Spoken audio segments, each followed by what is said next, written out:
하나님 말씀입니다. 베드로전서 4장 12절에서 19절 말씀을 제가 봉독해 올리겠습니다. 사랑하는 자들아, 너희를 연단하려고 오는 불시험을 이상한 일 당하는 것 같이 이상히 여기지 말고 오히려 너희가 그리스도의 고난에 참여하는 것으로 즐거워하라.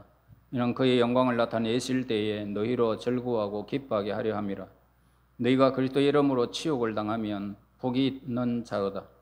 영광의 영 곧 하나님의 영이 너희 위에 계심이라. 너희 중에 누구든지 살인이나 도둑질이나 악행이나 남의 일을 간섭하는 자로 고난을 받지 말려니와 만일 그리스도인으로 고난을 받으면 부끄러워하지 말고 도리어 그 이름으로 하나님께 영광을 돌리라. 하나님의 집에서 심판을 시작할 때가 되었나니 만일 우리에게 먼저 하면 하나님의 복음을 순종하지 아니한 자들의 그 마지막이 어떠하며 또 의인이 겨우 구원을 받으면 경건하지 아니한 자와 죄인은 어디에 서리요. 그러므로 하나님의 뜻대로 고난받는 자들은 또한 선을 행하는 가운데 그 영혼을 미쁘신 창조주께 의탁할지어다. 아멘. 우리가 음식 먹습니다. 그럴 때마다 우리가 단 것을 먼저 먹으면 어떤 음식도 맛이 없습니다. 그래서 달콤한 과자나 감주를 먼저 먹고 밥을 먹으면 밥맛이 없죠.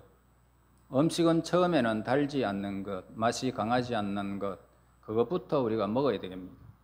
그래서 밥을 먼저 이렇게 입을 넣죠. 밥은 어떤 구수한 맛이 있지 그 단맛이나 짠맛이 없습니다. 그래서 우리가 강하지 않는 것부터 먼저 먹는다. 그래서 과일도 배를 먹고 그 다음에 사과를 먹어보면 사과 맛이 잘 안 납니다. 그래서 사과를 먼저 먹고 배를 먹어야 그 맛을 느끼게 됩니다. 어느 것을 먼저 먹느냐에 따라서 다음에 그 음식을 맛있게 먹을 수도 있고 맛없게 먹을 수도 있는 것입니다. 우리 인생에서 오늘 이 고난의 선물을 마시고 어려움을 당하는 분들은 내일의 삶에 참 맛이 있다는 겁니다. 여러분들이 위대한 성인들을 보게 되면 참 고난 없이 저렇게 아름다운 삶이 주어지지 않는다는 사실을 우리는 늘 보아왔습니다. 그래서 고난을 거친 후에 우리가 옷을 입으면 그래서 입는 맛이 있습니다. 가정은 행복이 맛이 있고 신앙은 영적인 맛이 있어서 날마다 새로워지는 것입니다. 그러나 처음부터 너무 단 것만 골라 먹으면 나중에는 아무리 좋은 것을 먹어도 전혀 맛이 없습니다. 세계 부호라는 사람이 오늘 그 사람이 호텔에서 늘 이렇게 생활하면서 초콜릿만 먹었습니다. 그러니까 그것보다 더 달고 맛있는 음식은 없는 줄 알고 그것만 먹다가 결국은 죽음을 맞이하는 것을 보게 됩니다. 이 고난을 모르는 사람의 인생은 모든 것에 의미가 없습니다. 기쁨이 사라져버리죠. 그러므로 그 사람은 불행한 삶이 연속된다는 사실을 보게 됩니다. 참 그리스도인은 고난 중에서 빛을 발하는 사람입니다. 십자가의 고난 뒤에 영광의 부활이 있기 때문입니다. 시편 119편 67절에 고난 당하기 전에는 내가 그릇 행하였더라. 그런데 이제는 주의 말씀을 지킵니다. 라고 시편 기자는 고백합니다. 베드로전서 1장 6절 7절에서 보면 그러므로 너희가 이제 여러 가지 시험을 인하여 잠깐 근심하게 되지 않을 수 없으나 오히려 크게 기뻐하도다. 너희 믿음이 시련이 불로 연단하여도 없어질 것보다 더 귀하여 예수 그리스도에 나타나실 때에 칭찬과 영광과 존귀를 얻게 하려 함이라. 한 청년이 캔사스 시티에 들어오게 됩니다. 출판사와 신문사를 찾아다니면서 자기가 그린 그 만화를 좀 실어달라고 그렇게 부탁했지만은 한 군데도 그 젊은 청년을 상대해 주지를 않았습니다. 마침 주일이 되어 아무 교회나 길거리에 보이는 교회로 무지막지하게 그냥 들어갔지만은 예배 내용은 머리에 들어올 리가 없고 눈물만 한없이 흐르게 됩니다. 그래서 목사님이 청년을 보고 그 사정을 들은 후에 교회에 창구가 비어 있는데 그게 좀 지낼 수 있을 정도는 될 것이니 거기서 지내겠으면 일을 구할 때까지 묵고 있으면서 교회 일을 좀 해주면 안 되겠느냐고 부탁합니다. 그러면서 용기를 잃지 말고 하나님이 자네를 사랑하니까 그것을 잊지 말고 그렇게 앞으로 거기에 지내면서 그렇게 다시 한번 우리 삶을 연구해 보자고 그렇게 이야기를 하고 격려를 했습니다.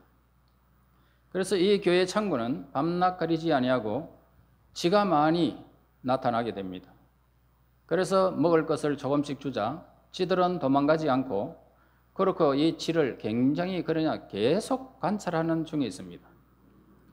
그러면서 이 세계를 사로잡은 미키 마우스가 그 아이디어 탄생이 이루어집니다. 그래서 이 먹을 것도 잘 것도 없던 이 청년이 바로 그 이름이 월드 디즈니였습니다.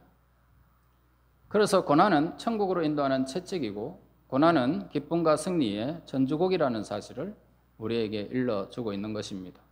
야고보서 5장 13절에 보면 너희 중에 고난 당하는 자가 있느냐? 저는 기도할 것이요. 즐거운 자가 있느냐? 저는 찬송할지니라. 북미의 나이가라 이 폭포나 남미의 이과수 폭포는 그 이용이 아주 거대합니다. 이들 폭포는 쏟아져 내리는 물줄기의 폭과 높이가 세계적인 폭포라고 지금도 우리에게 나타나고 있습니다. 아마 이곳을 찾은 관광객은 한 해 수백만 명이 될 것입니다. 만일 이렇게 물줄기의 폭이 넓지 아니하고 낙차가 없이 고요히 그냥 흐르기만 한다면 구경거리가 되지 않을 것입니다. 사람들은 물이 바위에 부딪혀서 꾸비치고 물줄기가 곤두박질 쳐서 폭포를 이루는 모습이 장관이기 때문에 모든 사람들이 그 일들을 보고 싶어 합니다. 텔레비전이 방영하는 인생극장의 주인공들 여러분 보세요. 모두 거친 삶에 경험한 인물들을 보게 됩니다.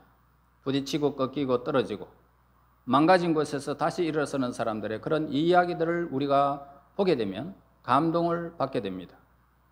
고통은 인간에게 해를 주는 것이 아니고 언제나 덕을 주는 일들을 하게 됩니다. 고통은 또 다른 은혜의 손길임을 우리는 잘 알고 있습니다. 마이클 몰리노스는 그의 책에서 이렇게 기록합니다.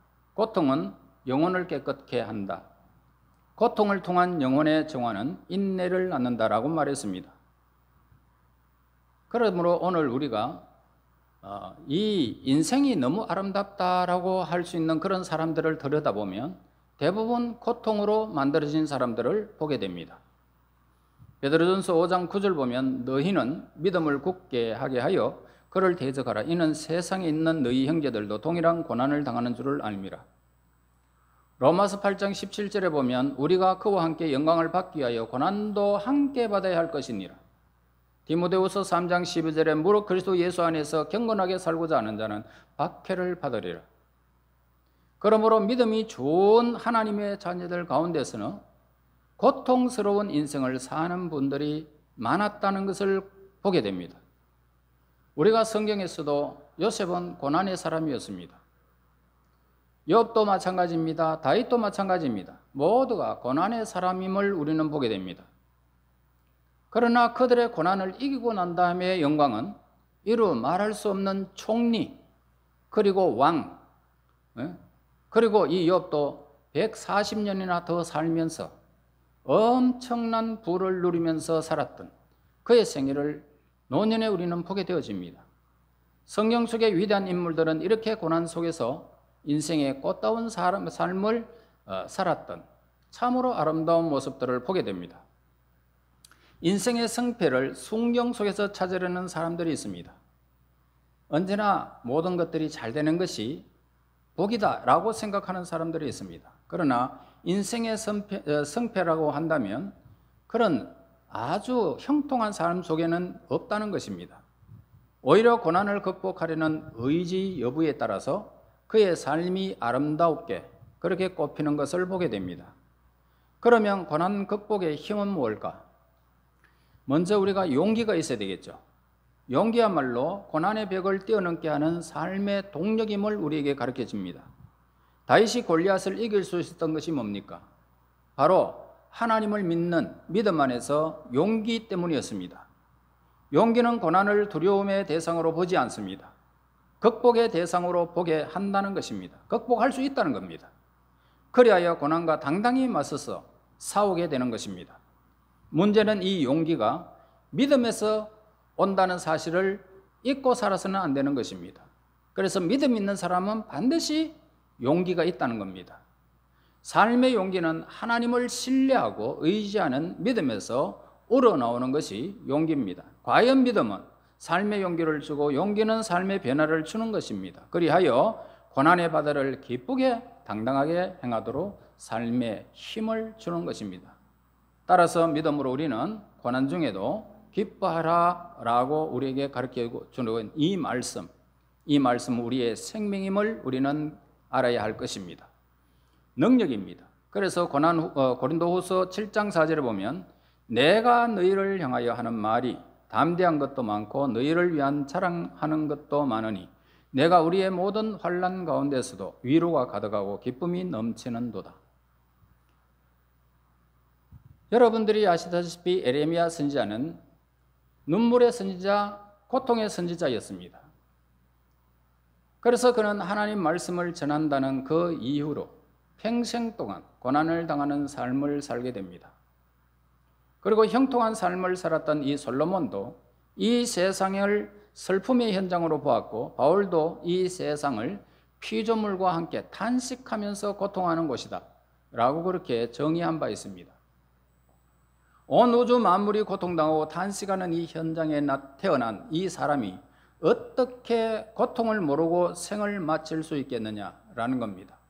또한 이 세상에는 필연적으로 고통을 피할 수 없는 것이 현실적 이야기입니다. 그러므로 불변하는 이 자연 법칙과 무엇이든지 더 나은 방향을 향해서 나아가려는 인간의 욕구, 즉 진화론적 법칙이 그 이유인 겁니다. 하나님이 우리에게 주신 선택의 능력으로 인해서 도덕적인 책임 그리고 복잡한 인간관계 때문에 우리는 고통을 당할 수 있습니다. 그러므로 믿음만 좋으면 하나님 무조건 고통을 제거해 주신다는 철부지 같은 생각을 우리는 버려야 할 것입니다. 고통을 불행으로 보는 사고방식도 버려야 하는 것입니다. 다시 말해서 고통의 긍정적인 면을 볼 줄 아는 믿음의 눈을 가져야 할 것입니다. 그래서 하나님은 우리에게 고통을 당할 때 참고 기다리는 것이 좋다, 그러면서 우리에게 가르쳐주고 있습니다.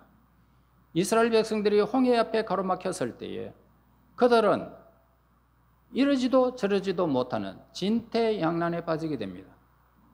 그러면서도 그 엄청난 부르짖음은 모세를 향하고 하나님을 향하게 됩니다. 그럴 때 모세가 하나님 앞에 기도할 때 하나님은 그 고통의 현장에 나타나셨는데, 그리고 모세는 가만히 좀 있어라, 하나님이 하시는 일을 너희들이 보게 되리라, 그러면서 하나님이 메시지를 주었고 선포하게 됩니다. 결국 그들은 그 고통의 늪에서 빠져나오고 그 홍해를 마른 땅으로 걷게 되어지고 뒤따라 돌아오는 애굽의 군사들은 바로와 더불어서 모두가 수상당하고 말았습니다. 그 현장을 그들은 앞에서 걸어가면서 다 보았습니다. 뒤에는 물결이 다 넘쳐버렸는데 이스라엘 백성들이 가는 곳에는 계속적으로 마른 땅으로 걸어가게 됩니다. 물길의 속도가 얼마나 빠르겠습니까마는 벽을 세웠더라라고 했습니다. 여러분, 하나님이 하시는 일들 우리는 보았지 않습니까? 그 일들을 여러분들이 보는데도 여러분들은 어떤 눈을 가져야 하는지를 우리는 그곳에서 발견하게 됩니다. 그러면서 그들이 홍해를 건너고 난 다음에는 그들이 하나님을 찬송하는 모습을 보게 됩니다. 그러므로 하나님은 우리에게 고통당할 때 참고 기다려라, 이렇게 우리에게 가르쳐주고 있습니다. 우리의 하나님께서 고통을 메워주시기 때문이죠. 그러므로 하나님의 자녀는 견디기 어려운 고통이라 할지라도 좋은 것으로 받아들여야 된다는 사실을 알고 우리 하나님이 이 고통을 통해서 나에게 더 좋은 것을 주시겠지라고 하는 인내하면서 기다리라는 것을 성경은 늘 가르쳐주고 있습니다. 다시 말해서 고통에 대해서 긍정적인 확신을 가져야 한다 이 말입니다. 그렇다면 고통을 선하다고 할 수 있는 이유가 있단 말입니다. 뭡니까? 무엇이나 인생에 가치 있는 것들은 땀과 눈물을 통해서 온다라는 사실은 우리는 자연 법칙에서도 언제든지 배우고 있습니다. 자, 그러므로 고난당하는 것이 내게 유익이라, 이로 인하여 내가 주의 율례를 배우게 됩니다 라고 시편 119편 71절에서 우리에게 가르쳐 줍니다. 그래서 이 다윗의 고백은 우리에게 엄청난 힘을 준다는 겁니다. 눈물을 흘리며 씨를 뿌리는 자는 기쁨으로 그 열매를 거두게 됩니다. 그 다음에 고통은 하나님이 우리에게 메워주신 멍에 때문에 선한 것이라는 것을 우리는 잊지 말아야 합니다. 항상 선한 것이다. 그래서 우리가 설령 실수를 해서 끌어들인 불행이다 할지라도 그 뒤에 하나님이 계신다는 사실을 알아야 합니다. 우리는 실수 너무 많습니다. 그러면서 고통을 내가 스스로 당할 때가 있습니다. 그러나 그 실수 뒤에도 하나님이 고쳐나가시는 이 섭리를 우리는 깨달아 알아라 이 말입니다. 모든 일은 결코 우연의 사건은 결코 없다는 사실을 믿음으로 하나님을 바라며 인정하고 기다리는 것입니다. 그래서 더욱이 하나님의 자녀에게 불가항력적으로 다가오는 고난에는 하나님의 섭리가 있다는 것을 믿으라는 것을 우리에게 가르쳐 줍니다. 그러므로 저와 여러분, 이제 햇살뿐 아니고 구름과 폭우가 있어 자연의 풍요로워지듯이 고통은 우리에게 유익한 것이다, 이것을 깨닫고 또 이 고통은 우리의 삶에서 선으로 바뀐다는 사실을 깨닫고 참으로 오늘 우리의 삶에서 이것이 있다는 것은 하나님의 깨닫고 있다는 것은 하나님의 섭리라는 사실을 알고 믿음으로 인내하여 보람된 삶을 우리는 살아야 할 것입니다. 어떤 경우에라도 고통을 우리는 피관하지 않아야 할 것입니다. 오늘 우리들이 당하는 고통 뒤에는 하나님이 늘 계신다는 사실을 잊지 마시고 하나님을 바라보며 고통의 눈물을 흘리세요. 고통의 눈물을 흘리시고 하나님이 하시는 일들을 내가 기쁨으로 맞이하겠습니다. 그러면서 그 하나님의 선하심을 의심하지 말아야 할 것입니다. 그 선하신 하나님이 우리에게 가장 좋은 것을 준비하고 계신다는 사실을 우리는 잊지 말아야 할 것입니다. 고난 중에도 즐거워하시고 그리고 결국은 승리하여 아름다운 날을 맞이하는 저와 여러분이 되시기를 예수님 이름으로 축원합니다. 아멘. 하나님 감사합니다. 우리를 위해 고난당하신 예수님, 절망의 죽음을 해치고 희망의 부활로 가져오신 예수님, 영원한 희망의 씨앗이 되신 것을 감사합니다. 우리가 언제나 예수님을 모시고 희망을 보며 살게 도와주시기 원합니다. 환경을 바라보고 좌절하거나 절망하여 부정적인 사람이 되지 않게 하시고 우리 속에 심겨진 하나님의 소망, 희망, 용기, 씨앗인 예수님을 바라보며 꿈을 갖고 긍정적이고 적극적이며 창조적인 사람으로 삶을 일구도록 도와주시기 원합니다. 마음이 상할 때, 어려움이 있을 때 십자가에 달리신 예수님을 기억하며 인내하고 승리하신 그 사건을 기억하며 부활의 그 영광을 맞이하는 예수님을 기억하며 승리하는 그날까지 저희들의 삶이 온전히 하나님께 있기를 원하옵고 예수님 이름으로 기도하옵나이다. 아멘.